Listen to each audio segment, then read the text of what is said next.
Hello. Today I'm going to show you the beverage statistics. This is really awesome.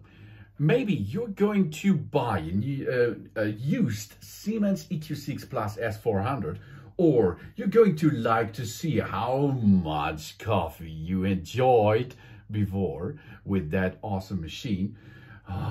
You can see the beverage statistics depending on the type. Here, menu, go down. That's a long way down here. Here is beverage statistics. Now, we are pushing on OK to see the beverage statistic. Here, in this case, on this machine, we enjoyed 2,910 of delicious coffees.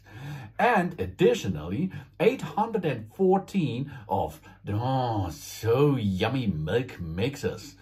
This will shows you how old or how used your Siemens EQ.6 Plus S400 will be if you're going to buy a used coffee machine.